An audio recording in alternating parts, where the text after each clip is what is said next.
I'm a nosleep proxy. I use this account to post for people that need an extra layer of anonymity. Someone to stand between them and whatever horrible thing they've encountered. I initially didn't expect to post for myself, but I guess that's a thing now, because here we are yet again, and I am telling you what happened to me personally. It's interesting, being able to tell this story as a first-hand account. Normally, I have to work to pry my clients' experiences from their memories. They give me half accounts, disjointed and shot through with garbs, words only half remembered, with even the most significant of discourse recounted merely as a gist of the conversation. Certainly not anything that would be of interest to others. I have to hunt for what was done and what was said, teasing the information from the darkest recesses of my clients' memories. I don't always get it all, but this time, I was there, and I know exactly what happened. I'm not sure I prefer it. My bruises haven't healed yet, and I need a new car, and new glosses, and a new cell phone, and a new gun. Generally, I find the people that need me. A small portion reach out to me through my established channels, and very, very rarely, I simply blunder upon someone that is in danger. Perhaps I look like a trustworthy person, or perhaps I seem approachable, or perhaps I just open my mouth where other people remain willfully oblivious. I was driving to a location for reasons best left unsaid. Let's just say that my feud with the people that raided my house is ongoing. I'd pulled off the highway for gas and discovered that the gas station was not just off the on-ramp, but was some unknown distance down a winding country road. I kept going because I was committed at that point and wasn't certain how much farther down the highway another gas station would be. I did not want to run out of gas. I know what kinds of things pick up hitchhikers, and my protection had been in a surly mood lately. Eventually, I found myself at a small town centre, insignificant enough to not even warrant a stoplight. The gas station was 2 pumps of an ancient design, and I hovered over them in a few minutes, uncertain of how to operate them, unwilling to Google what should be a simple task. That's when a mountain of a man, wearing suspenders on his jeans, came rolling out of the gas station and sauntered up to where I stood. I asked if this was the gas station, for all the stations I'd seen that were this old were out of business. He threw a beefy arm over my bony shoulders. "Honey," he said, "these pumps are older than you are. I'll take care of it for you." So I took my purse and went inside to pay while he pumped the gas. Our dishevelled young man was at the cash register. I stared at the homemade pies on display for a moment before picking one out and approaching. He took my money and counted out my change, and I noticed the whole time that his gaze kept flickering over to the window, to where the man stood, putting the pump away and replacing the cap on my car. He looked frightened. It was a look I'd seen many times before. The look of someone that knows there's no escape, that no help is coming, that they're helpless in the teeth of something more terrible than anything they'd ever dreamed of. It was the look I saw on my own face that first day after all the agreements were made and I stood in my bathroom with my protection just behind me, his hand on my shoulder. I pitied the cashier, just as I'd pitied myself. "Are you okay?" I asked. "No," he stammered, shocked by his own daring.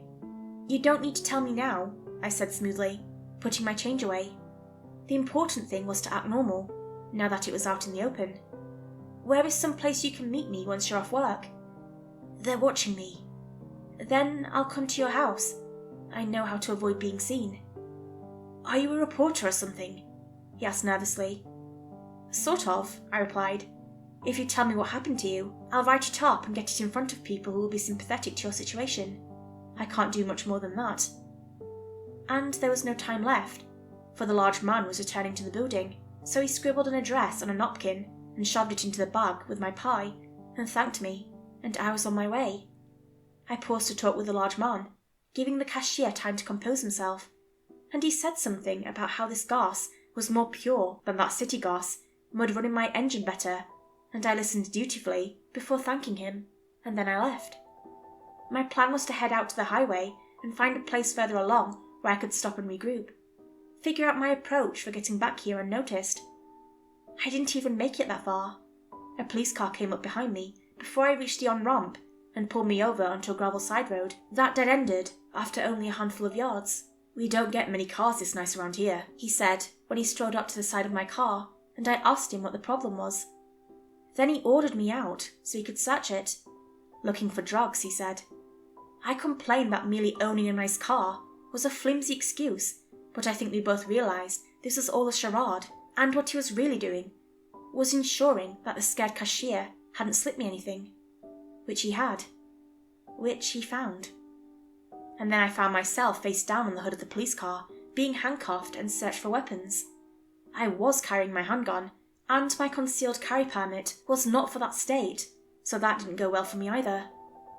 But again, none of that mattered, because this wasn't about the law. It was about the cashier. I wondered what had given me away, as the police officer put me in the back of his cruiser. Had he not been quick enough in slipping me the note? Did he crack after I left under the scrutiny of his companion? I suspected the latter. The police officer pulled up behind the station, where a small knot of people were gathered. They had the young cashier with them. Not all of them were police. This was a bad sign, I thought. Whatever was going on, the entire town was in on it. They already had the kid at one end of the circle, held in place by a hand on his arm. I was hauled roughly out of the back of the car and shoved into the middle of the circle. "Remember her?" The officer that arrested me demanded. "You slipped her a note."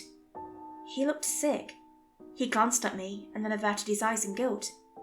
"Gentlemen," I sighed, "if you're trying to keep a secret, maybe you shouldn't be so stupid as to let the person you want to silence work a job that interacts with the general public." Sometimes I make poor choices. This was not one of those times.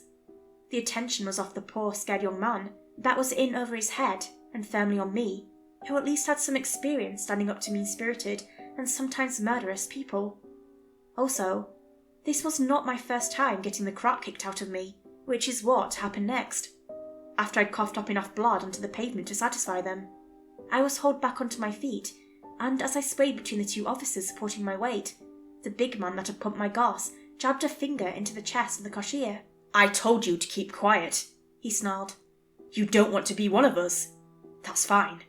But you were warned to not interfere either. Now look, you've gotten yourself and this nice young lady killed." "I'm not nice," I hissed under my breath. They pulled me away. I heard them say something about sundown before my escort dragged me through the door to the police station, and I was taken into a jail cell.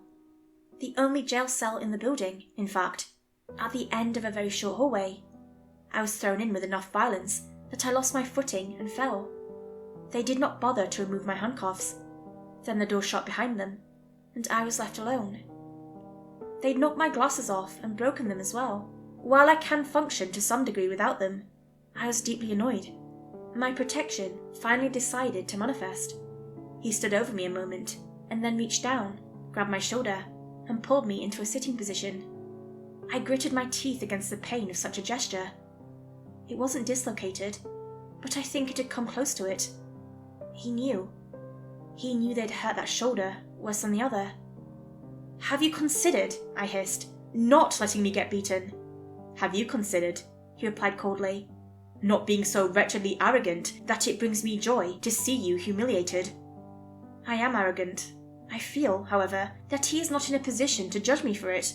"You're not being watched," my protection said. "I checked. What is your plan?" Most inhuman creatures back off once they realise they're in the presence of someone similar to them, I mused. A display of power should be enough to secure my release. "Are you so certain that these are not mere humans, and this is a mundane problem you stumbled upon?" "You know," I snapped. "You would have checked. So tell me, are they only human?" He blinked, slowly, and said nothing. He does not lie to me. However, he doesn't like to admit I'm right. And he accuses me of arrogance. "And the young man?" he asked instead. "I can't help him. I occupy a neutral space right now, and I lose that the instant I save someone." "So you let him die?" My protection's tone was flat with disapproval. "Yes," I hissed, suddenly angry. "I let him die. What do you want from me? You've told me time and time again that I can't save them." "There is a way. We cheat." He stood so still, I thought perhaps he wasn't even breathing, his eyes bright and intent. He is, by necessity, on a leash. I hold the end of the chain. It is one of the few controls I have over him, and it is one he gave me. I had no ability to claim it for myself. No, I said quickly, turning my head so I didn't have to look him in the eyes. I won't. Then he dies, my protection said coldly. Because you're afraid. And he was gone. My captors left me in the cell for hours until sundown, not even returning to move my handcuffs. They treated me like an animal, and perhaps that was all I was to them, cattle for the slaughter. I sat with my back against the cement block wall, waiting, as the pain, that was most certainly severe bruising, across my torso mounted. I can't say this is the worst thing to have happened to me. Perhaps the third worst though, right behind having my hand broken. I called for my protection after enough time had passed that I suspected sundown was near. He did not respond, and I hesitated on making the request a command, for I felt he would elect to retaliate for that sooner than I would like, and I could not afford for his careless malice to interfere right now. I struggled to my feet. There were voices from somewhere beyond the door to the cell block. My time was running out. You are bound to protect my life, I hissed. He appeared, uncomfortably close against my back, and I felt his fingers brush my wrists and then hook around the handcuffs and pull them tight against my skin. An agreement I suggested, he replied coolly. Reassurance that you are of some value to me. A contract I can negate at will when it no longer pleases me. And would you? Abandon my world and return to your own? He hesitated. His bluff was cold. Finally, he said he would break the handcuffs at an opportune moment, but no more. I would either have to save myself or release him and bear the consequences of that action. Those were my options. Then the door at the far end of the holding block opened, and he was gone, and it was time. The sun sat low on the horizon, bathing the town in a red haze, stretching the shadows long across the narrow street. They took me to the town centre. The road wound around a small patch of grass, upon which a handful of trees grew, hedged in by a few narrow strips of buildings on all sides. It was a very small town. I could see where the road turned back into country highway from my vantage point, after the police officer pulled me out of the back of the car and escorted me over to the green. A small crowd was gathered around a central figure, a well-dressed man, tall and broad-shouldered. The assembly was utterly silent. The entire area was silent. There weren't even the calls of evening birds. This was a bad sign, I thought. The cashier was being hauled out of another vehicle nearby. I wondered where they'd kept him if I'd been in the only jail cell. Not that it mattered. He balked, twisting wildly as the two men on either side of him attempted to control him and keep him moving forwards. His eyes were wide and focused, glazed with animal terror. He knew he was being taken to his death. They pulled him past that silent assembly, and they parted before him, forming a path to that tall man standing alone, their gazes tracking his progress. There were children in the crowd, and they, too, were still and silent. Nothing about this was natural. So, what's his deal? I asked the police officer that held onto my arm. I'm certain he's not human in some way. The officer only savagely jerked on my arm and snapped at me to be silent. I shut up. We were far past the point where I could talk my way out of this. Normally wealth and position were enough to deal with the police, but they were already operating outside the boundaries of police society, and now the only thing left to me would be power. The man turned to the cashier. He stepped up to him, merely a foot away, and raised a hand, and then brought it down in one smooth gesture. His fingers went through the young man's skin and into his abdomen, just underneath the base of his ribcage, and the cashier collapsed to the ground. He thrashed weakly, his blood blooming into the fabric of his shirt, and I knew that this would not be enough to kill him. Not right away, at least. Not for a little while. The man dropped to his knees beside the injured young man. His fingers dripped blood. I wasn't able to see quite what happened next. He did something to the open cut. I think he put a seed inside him, and then rose and stepped away. A sapling rose from his abdomen. It grew rapidly as I watched. It sprouted leaves, translucent green in the fading sunlight. The trunk thickened, and its base bulged with roots. The cashier began to scream in earnest then. His body splayed as the tree grew, and his spine bent with it, and then his body collapsed, folded in half, and the tree drew it into itself and devoured it as it spread out its branches, and the leaves thickened, and their veins ran red with the man's blood. There was room for plenty more trees in this narrow stretch of grass, I realised. The town's population was still fixed on the tree, watching it finish its rapid growth. The trees were turning brown now, catching up to the season, and the first of them shivered and fell to the ground below. I felt a brief pressure against both of my wrists. My protection, snapping the handcuffs away. They fell to the grass at my feet. I am not strong, but I am determined, and that makes me fast to act, faster than people expect. And the police officer barely had time to register what had happened when I grabbed his gun from its holster, placed it under his chin as he turned, and pulled the trigger.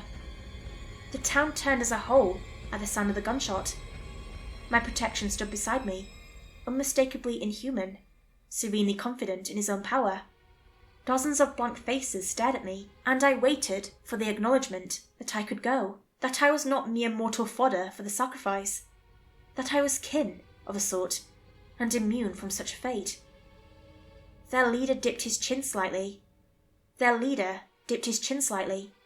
His eyes narrowing. "Kill her," he said. And I belatedly realised something, a thought that my protection had perhaps hoped I would come to understand on my own. Perhaps he'd hinted at it, and I disregarded his warning in my arrogance. There are rules of etiquette. Beings of power tend to leave other beings of power alone, unless, however, one cheats. Etiquette doesn't matter when there are no survivors. The first of the assembled townsfolk surged forwards. They collapsed to all fours, and they scuttled across the ground, elbows bending out, their movements serpentine, their dead stares fixed on where I stood. "Run," my protection whispered in my ear. "If you don't want a massacre, then run." I fired a couple more shots at the crowd, blindly, not even sure I'd hit anyone. Then I dropped the gun and turned on my heel, my eyes falling on the cruiser I'd been brought here in. "Grab the keys," my protection hissed. "Why are you so useless?" I stooped, wasting precious seconds, and fumbled for the keychain on the officer's belt. My protection at least helped by cutting it free, and then it was in my hand, and I was running to the car. I got my hand on the handle before the first of them caught up. It went over the top of the car, and I glanced up just in time to see a bony hand outstretched towards my face. Then my protection's fingers closed around their wrist, and he pulled, flinging them off the top of the car and slamming their body into the pavement. Blood erupted from their mouth, and they lay there, twitching, eyes wide and staring straight up at the orange sky. "You said you weren't going to help," I said, fumbling with the handle and throwing the door open. "Well, I am bound to protect your life," he snapped. I threw myself into the car and slammed the door shut. I barely got it locked before the wave of townspeople hit the vehicle, pounding on the windows with their fists. The glass cracked. My heart was humming in my chest, fluttering with terror at the thought of being pulled onto that green, being cut open, and consumed. I started the engine, threw it into reverse, and pulled away, scattering the people swarming the vehicle. I put it back into drive and accelerated, glancing up into the rearview mirror as I did. The man stood on the green hill, unmoving, watching my flight with a dark, furious stare. If they attempted to pursue me further, it was of no use, for I drove as fast as I dared to reach the highway, and then I was gone. "What was it you said?" my protection asked, manifesting in the passenger seat. "Back at the jail cell, something about how a show of power would be enough to impress an inhuman entity into leaving you alone." "Oh my God, shut up! You are right, okay?" I hissed through clenched teeth. A long pause from him. Then, "Are you even licensed to drive without your glasses?" he asked. "No, I'm not. Not that anyone was going to pull me over in my stolen police cruiser to check. Obviously, I had to abandon my initial errand that had brought me out in this direction. I returned home, driving the stolen police cruiser the entire way. It's in my garage right now. I haven't quite decided what to do with it. It's not a modern cruiser. There's very little technology integrated into it, so I'm not concerned about it being tracked. It's still not something I can get rid of very easily, however. I'm debating what car to get to replace my old one. I'm not going back for it. Maybe something a bit less expensive. as while I enjoy having a nice car, I've had bad luck with it lately, with the windshield getting smashed, and now it getting left behind in a small town that is turning people into trees. I keep thinking of what my protection said to me, that I was afraid. I admit that I am frightened. I'm afraid of him and what he can do, but more, I'm afraid of what I'm becoming. My hands are not clean, but every death so far has served a purpose, and I have shown restraint. Yet what my protection offered me, I am afraid I will someday take that option. This is a very personal thing I've told you. I feel it is fair. If I reveal the secrets of my clients' hearts, then I should also share my own. My protection suggestion was a simple one. Let him loose, so that he could kill everyone in the town. No witnesses to say that I was the one that did it, save for the cashier, who didn't run in the right circles to be able to betray me. The mundane world would think it was a mass cult suicide, and the supernatural world generally is self-centered enough to not bother with investigations when one of their own is killed. Perhaps I should have. My protection told me something as he drove away in the stolen car. Those were fruit-bearing trees, he said. Come spring, they would bloom, and in midsummer, they would be ripe for the harvest. And what would they bear? I asked. He did not reply, for this is what he does when he doesn't want to lie, and nor does he want to answer. He remains silent, and has remained silent on the matter since. I feel I have made a mistake in not granting his request.